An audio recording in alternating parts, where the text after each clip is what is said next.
tu ouvres un livre. Tu as toujours aimé les livres. Tu as toujours lu de manière communicative. Tu lisais souvent 2 fois, plongée dans ta lecture, insouciante du monde autour, et quand tu relatais les histoires que tu avais parcourues la veille, on trouvait que tu racontais bien. Tu ouvres un livre, tu lis un paragraphe, puis 2, puis 3.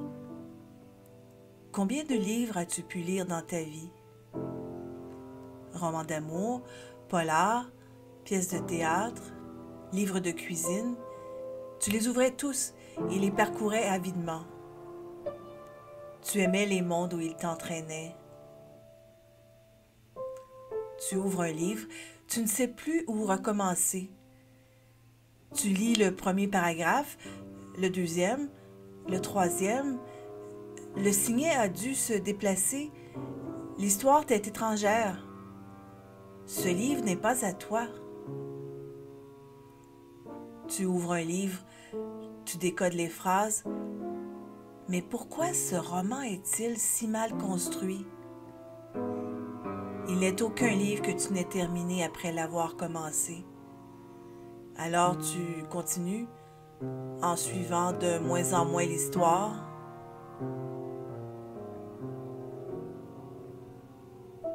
Tu te promènes une cuillère à la main. Tu te demandes ce que tu es venu faire au salon. Tu rebrousses chemin.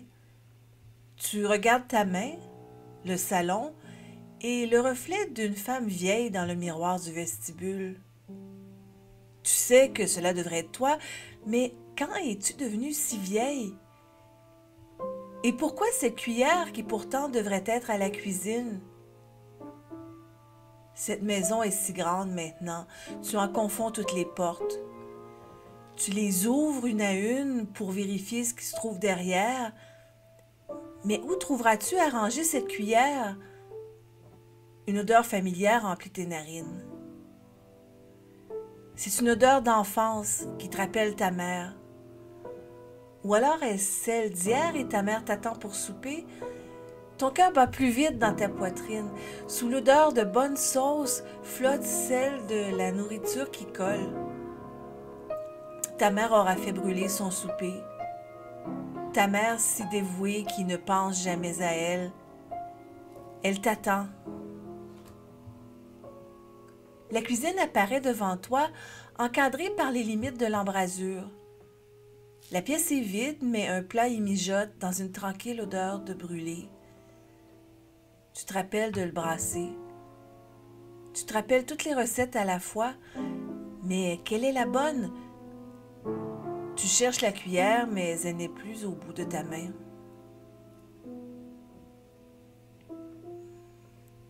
Tu as un nouveau manteau. Un joli manteau de fourrure grise, un chaud manteau d'agneau.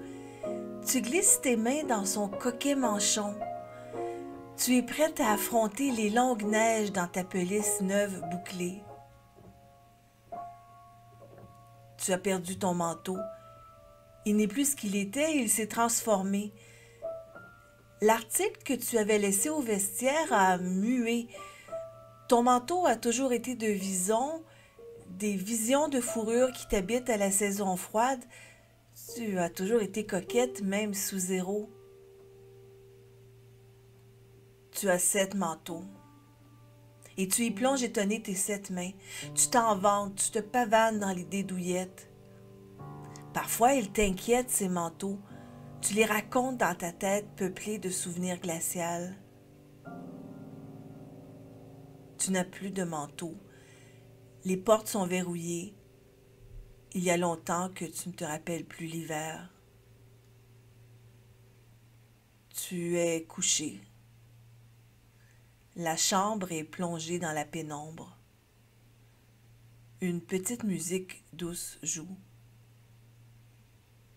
Je te touche. Tu es tiède. Je tire la couverture sur toi. Ta respiration est un souffle ténu. Je suis sûre que si je cherchais ton pouls, je le trouverais à peine. la vie a oublié de te rappeler.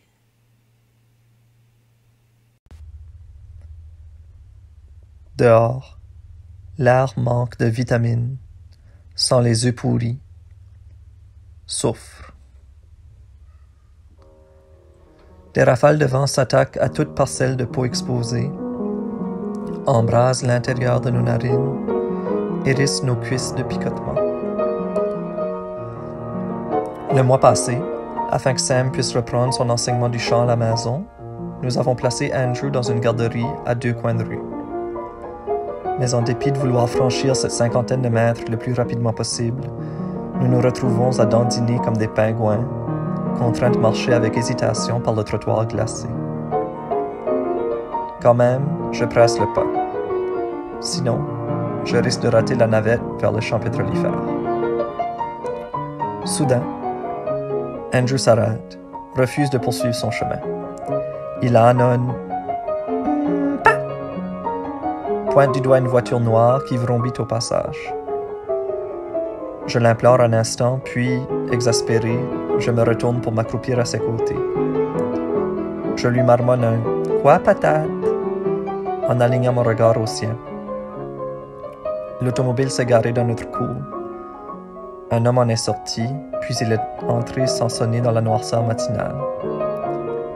Sam me l'a présenté comme un de ses étudiants avant-hier. Étudiant my ass. Mon cœur se crispe. Je traîne le petit par la main, anesthésié par le froid. Dans le vestibule de la garderie, tout en le déshabillant, je jase avec l'éducatrice somalienne, les yeux résolus. On parle de neige, du soleil chétif. On défriche ensemble notre terre d'accueil.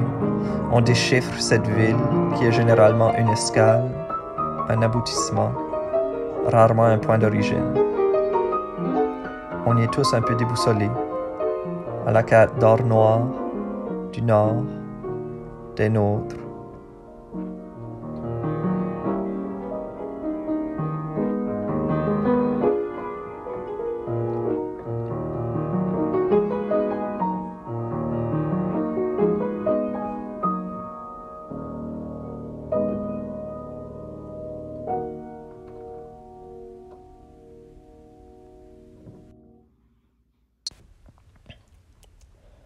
Après nos études, criblés de dettes, nous nous sommes installés ici pour que je puisse accepter un poste d'ingénieur mécanique en formation chez un producteur d'huile brute. Au fait, chez un consultant contractuel embauché par un administrateur junior chargé des protocoles d'entente du producteur. En gros, je passe mes journées au bas d'une imposante structure bureaucratique à lécher le cul de celui qui se trouve au rang supérieur. Officiellement, j'achète des équipements, j'effectue des calculs, j'assure le fonctionnement optimal des opérations. Je tente d'éviter que ma paperasse détaillant pompes, compresseurs, turbines et engrenages variés ne déborde sur le bureau de mon voisin de cubicule colérique. De temps en temps, je réussis à tasser assez de papier pour observer le brouillard sourd au-delà des arbres, ou bien le ciel d'une couleur indescriptible, tantôt gris, tantôt bleu, tantôt blanc. Curieusement vide, mis à part les tours monumentales en forme de cigarette qui s'élèvent sur fond d'angoisse, longues, minces et couronnées d'alarmantes flamèches.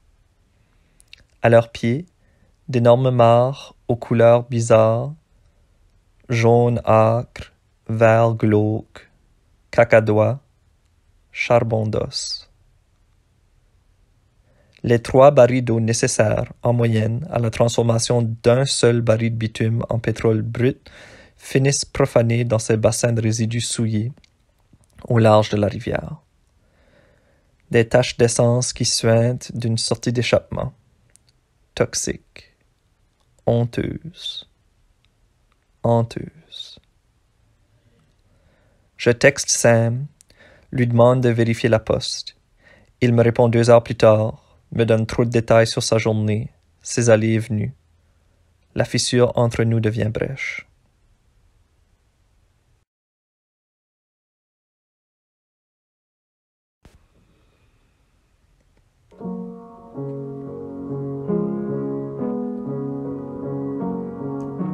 Dans l'escalier, j'observe une série de photos accrochées au mur tachées de craie, de bave, de déception.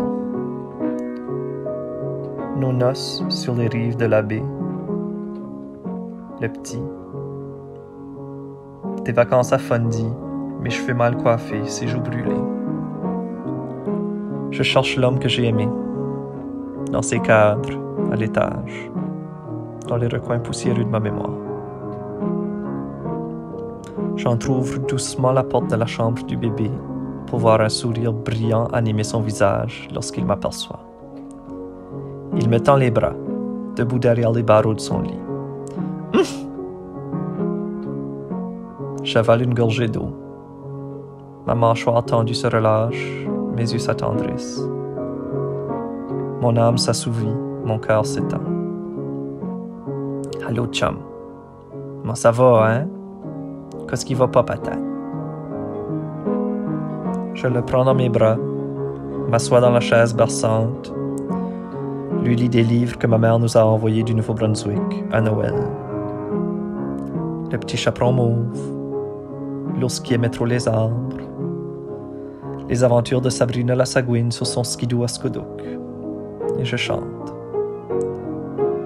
Je voudrais que la rose soit encore au rosier, et moi et ma maîtresse dans les mêmes amitiés.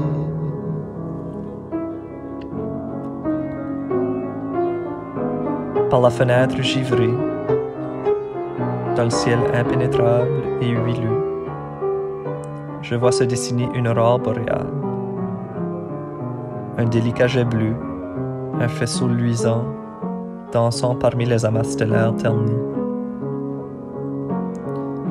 Le bébé devient lourd, s'immobilise, s'endort. Je fredonne encore quelques notes, me lève, l'allite.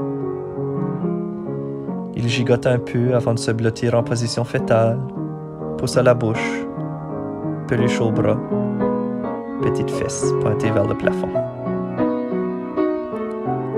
Je reste avec lui un instant, l'observe. Une masse d'organes, de chair, de viscères, de ligaments, d'eau, de veines aménagées en fractales, de pensées vagues, de souvenirs vaporeux, d'apprentissage mal cimenté, de potentiel. Un vaisseau neuf, enveloppé d'une fine peau rose.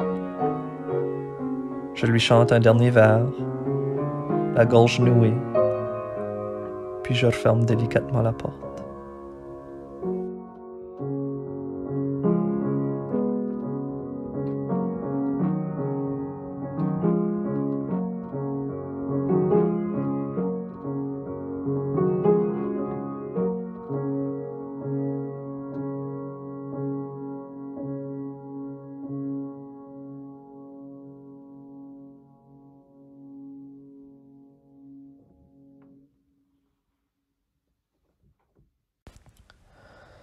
Il y a longtemps